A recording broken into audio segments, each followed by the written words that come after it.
Hello, Internet. It is I, Malik Aaron, and welcome back to my Winter 2020 box office predictions. And today we're going to be talking about a movie that I know you've heard a lot about over the past few days, and that movie is Birds of Prey and the fantabulous Emancipation of one Harley Quinn.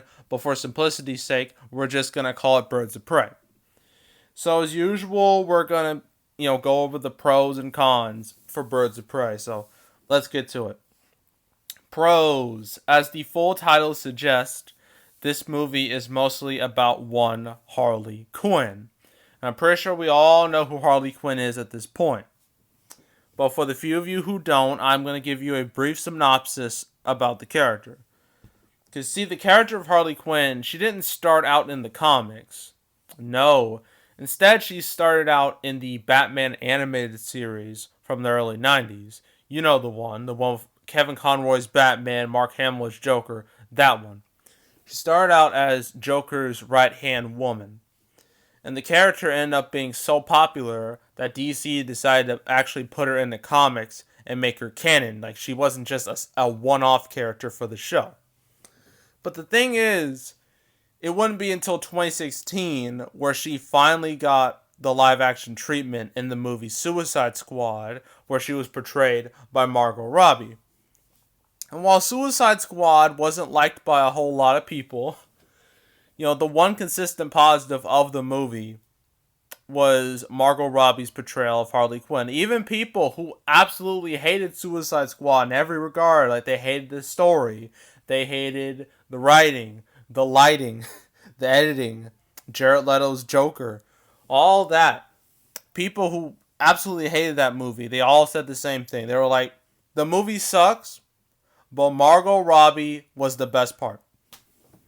And although I haven't seen Suicide Squad in quite a few years, I have to agree. Because Margot Robbie in that movie, I thought the way she portrayed Harley Quinn was very accurate. It looked like she was having a lot of fun with the role. It looked like she actually cared. She wasn't just doing it for the paycheck. So, yeah, and despite Suicide Squad's terrible reputation, it made a lot of money. It was one of the biggest hits of 2016. And, Margot Robbie's Harley Quinn was extremely popular, like, in the months after Suicide Squad's release. Like, I remember, like, Halloween around that time. Everyone's costume was, pretty much Harley Quinn from Suicide Squad. Like, it was that big.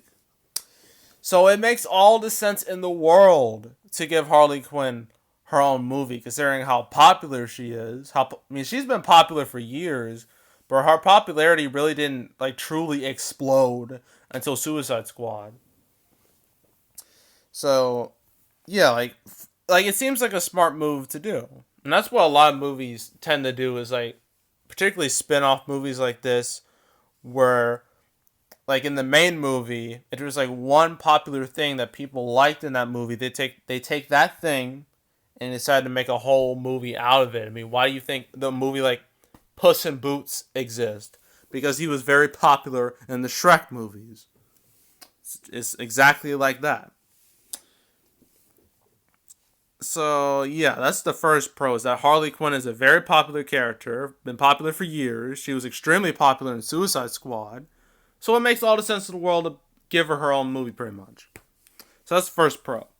Second pro is that there is no competition in sight. It's the only movie coming out this weekend. And there hasn't been a big movie since Bad Boys for Life, and that was 3 weeks ago. I'm pretty sure everyone who wanted to see that movie has seen it by now.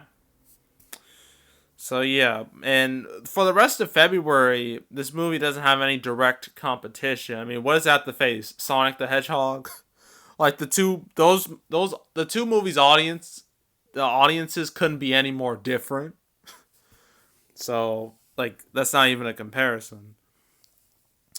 So, yeah. Has no real competition right now as pro number 2. Pro number 3. DC's been actually doing a really good job lately. Ever since they had the wake-up call that was Justice League, they've been on well, I wouldn't quite say A game, more like an A minus game. With Aquaman making $1 billion, Shazam, although it wasn't a huge hit, it was still loved by a lot of people.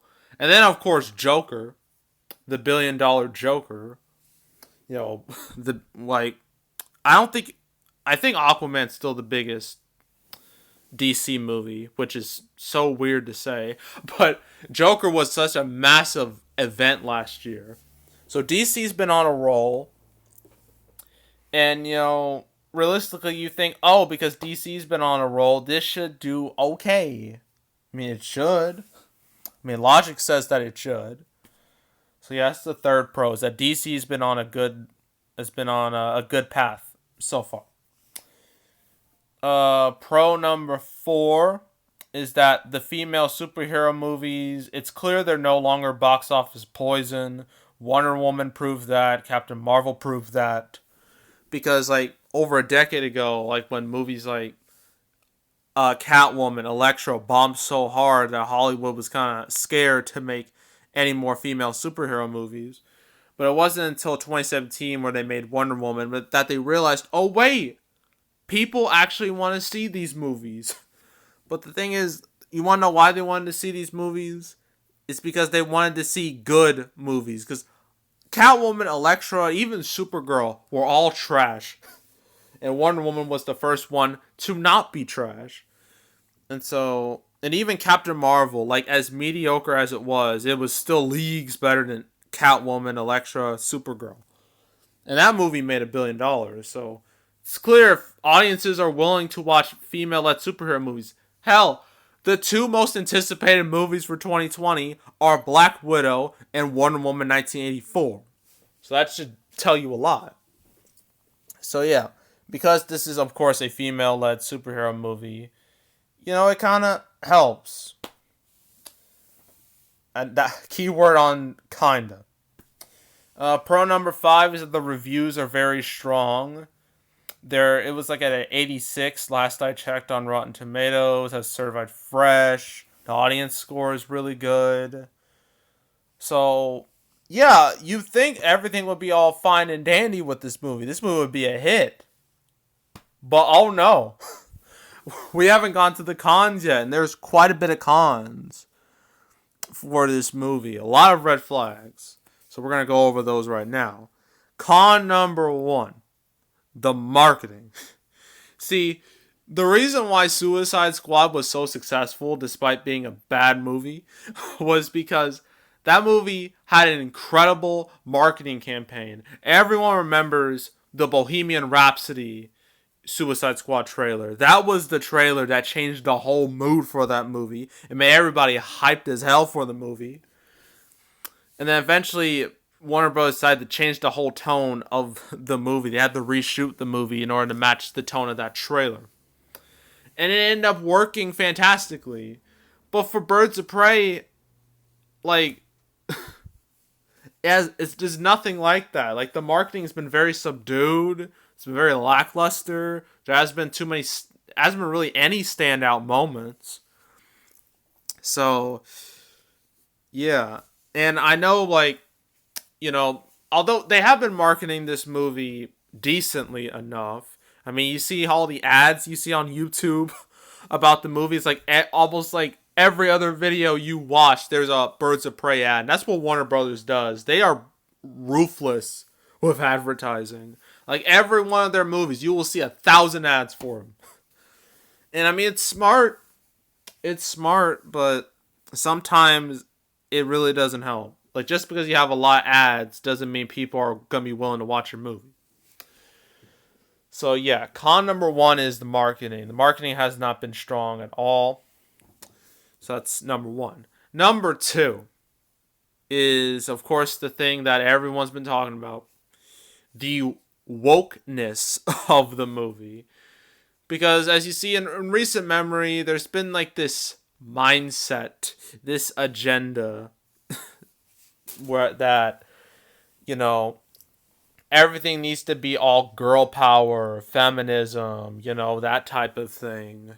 And I've seen it so much. Even over the past year, I saw it so much last year. And I don't know, it judging by the box office, I don't think it's really clicking with a lot of people. I mean, look at the box office for Charlie's Angels. That movie bombed terribly. And look at the box office for Black Christmas. It bombed just as bad. So, yeah, I mean, going with this whole like ultra feminism route is a very, very, very dangerous route. Like you would take. I mean, even Captain Marvel, as much crap as that movie got over when it was coming out, you want to know why that movie was so successful? It wasn't because of the whole feminism and stuff. It was because that movie came out a month before Endgame, and Marvel was like, "Oh my gosh, Captain Marvel's gonna be Endgame. She's gonna be important. But if you want to understand Captain Marvel, you gotta go see her movie." That was their strategy, and it worked perfectly. Birds of Prey does not have that. Because the thing is, Harley Quinn, like the next time she's going to be in a movie, it's going to be in The Suicide Squad next year, which is like a weird sequel slash reboot thing. I really don't understand that movie. Yeah, but, it's directed by James Gunn. You know him from Guardians of the Galaxy. That's when she'll debut next. And that movie doesn't come out till summer 2021. So, and also Joker is not even a part of the DCEU. It's in its own little world, its own little universe. So that's not going to help this movie. So this movie's pretty much all by itself. And it doesn't have a crutch at all. So, yeah. That's another con. Con number 3, I think, is that Margot Robbie, as good of an actress as she is, she's not exactly a huge draw. And even the biggest movies she's been in, she's usually in a supporting role, like in Wolf of Wall Street. What was it? Once Upon a Time in Hollywood. Even Suicide Squad. And even, Legend of Tarzan. That one did okay. But when she's actually starring in a movie, it's not so good. Trying to look here. I'm on my laptop looking this up. A Bombshell, like 2 months ago. Nobody gave a crap about that movie. Movie did awful. Despite all the awards and the whole Me Too element of the movie that was supposed to resonate with people, but nobody cared. And yeah, like every other movie she's made other than that, it's been like awards movies, and they haven't really set the world on fire, other than the one she's done with Martin Scorsese and Quentin Tarantino. So, yeah, and also Ian McGregor, who plays the main villain of the movie, Black Mask, he's straight up box office poison, and I know many people love him as Obi-Wan from the prequels. But still, the fact remains, he is box office poison. Look at the box office for Dr. Sleep. Dr. Sleep, despite being a sequel to not only one of Stephen King's most well-known properties, and a sequel to one of the most iconic horror movies of all time, that movie tanked last November. It did awful. Like, it shocked me, but it shocked a lot of people, particularly me. I didn't expect that to happen at all. So, like, when that movie bombed, I was like, oh no, Birds of Prey could be in trouble because Ian McGregor plays a major role in the movie. So, yikes. And everyone else is just a non-factor. None of these other actors are really draws at all, so, yeah. So that's another con.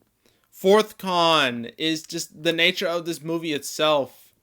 Like, I mean, everyone knows who Harley Quinn is, but most mainstream audiences will have no idea who these other characters are. I mean, like, let me look at this. Who are the main 5? There's Harley Quinn. There's Huntress. There's Black Canary. There's Renee Montoya. And there's Cassandra Cain. Of the 5, besides Harley Quinn, the only one I know is Black Canary, and that was because, she was in Injustice 2. Everyone else, I have no idea who they are, and I can imagine most, audiences have no idea who these characters are. So, yeah, like, I mean, if you're gonna, I mean, I know a lot of superhero movies, like with relatively unknown characters, can still do well. I mean, look at Guardians of the Galaxy. No one knew who they were, but those movies did great. But the thing is, Guardians of the Galaxy had the whole Marvel brand behind it, had a great marketing campaign, something this movie doesn't have. And yeah, like with this, just it's just a bunch of nobodies, pretty much. Actually, the title "Birds of Prey" is actually extremely misleading. It's false advertising because, from what I've heard, this movie is literally all about Harley Quinn, and you can tell from the full title, the posters, the marketing, all the ads. Harley Quinn has been on all of them. You really should have called this movie Harley Quinn and Friends. That would have been a way more accurate title.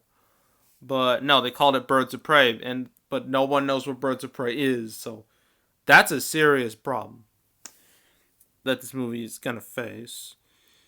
And let's see. Oh, another con very recently. Now, if I made this video a couple days ago, I would have said, "Oh, it'll do like 40-ish million, maybe 50 if it's lucky." At this point, 50 million is a pipe dream, and 40 million is very unlikely because its Thursday number, which was like 4 million, was weak for a comic book movie. Because comic book movies, there's a lot of demand, up front. Like, people rush to see it on Thursday night, opening day. That's just how it is. And compared to not just, Marvel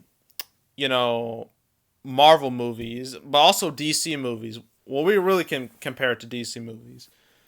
Like, this Thursday number is the lowest out of any DCU movie, period. We're talking lower than Man of Steel, Batman v Superman, Suicide Squad, Wonder Woman, Justice League, Aquaman, Shazam.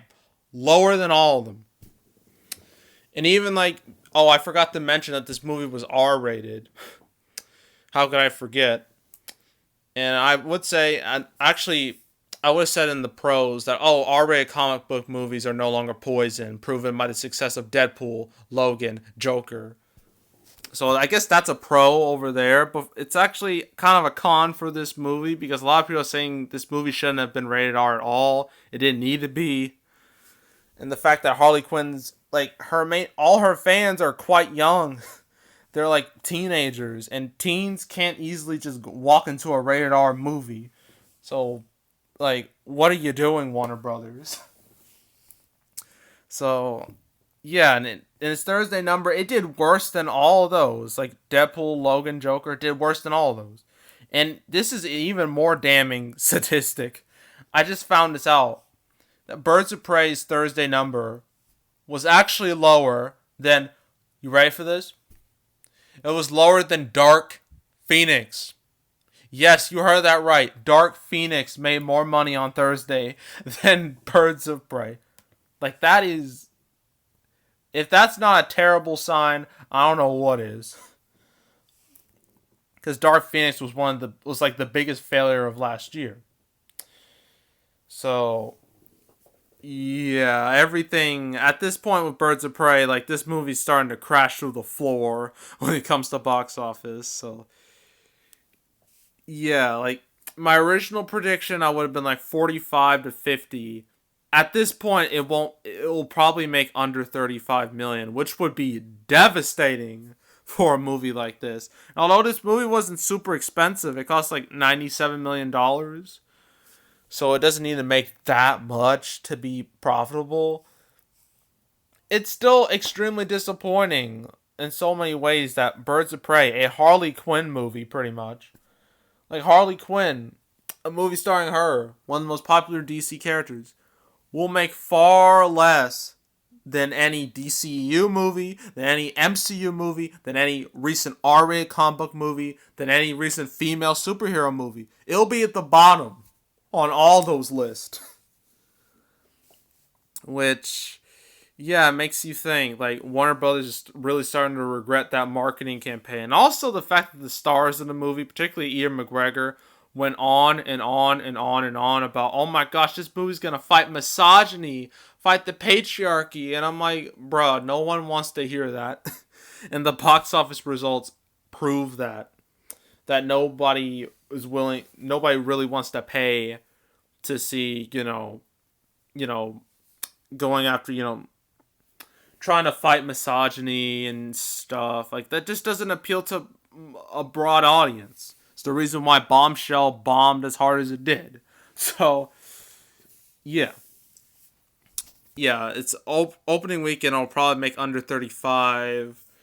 Overall, I really don't see this making 100 million. I thought it would, but at this point, I don't think so. It might reach 90 something, which again would be just horrific for a modern superhero movie. So, yeah, that's Birds of Prey for you. Oh boy. And also, I just know for a fact that, the feminists, SJWs, Twitter, you know, they're they're probably gonna watch this and be like, how dare you criticize Birds of Prey? This movie's so great. It's this and it's that. If you don't like this, you're sexist and yada yada yada. Look, at this point, if you don't like this, you're sexist, misogynist. I don't care about that anymore. It doesn't bother me if you tell me that. Like, if a movie, like, I'm just gonna tell you how it is. I'm gonna tell you, the absolute truth about a movie. If a movie looks bad, or if it has bad marketing and has a lot of red flags, I'm gonna tell you those red flags. I'm not gonna sugarcoat anything. All right. So yeah. Yeah, I don't want to hear it. I don't want to hear any criticism like that about this video. Because honestly, for all those people who are defending this movie, all those, the SJWs who wanted a movie like this so bad, it's really your fault that this movie's tanking. You didn't show up. You didn't support it. Therefore, it's your fault. That's the truth. But yeah, now I'm done with Birds of Prey. I don't want to talk about it anymore until I eventually talk about it when we get to the February recap. See, that's it. Only movie coming out this week. Next week is Valentine's Day. Yeah. We got, well, I don't know about this What About Love. I don't think it's coming out, but we have 4 major movies coming out. We got Downhill, got Fantasy Island, The Photograph, and the movie I am rooting for so bad. That's Sonic the Hedgehog. And because the Birds of Prey is underperforming, there is now a chance, a realistic chance, that Sonic will be the biggest movie to come out of February. And that makes me so happy. So happy.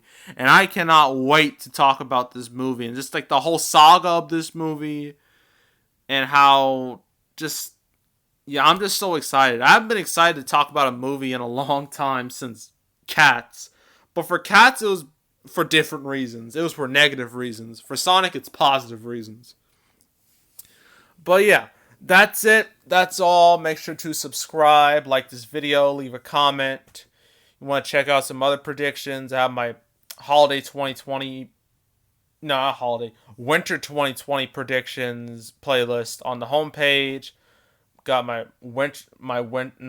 Holiday 2019 playlist. Got my box office recaps. I know I'm going to have to do my January recap very soon. It'll come out relatively soon. And yeah, that's it. That's all. I am out.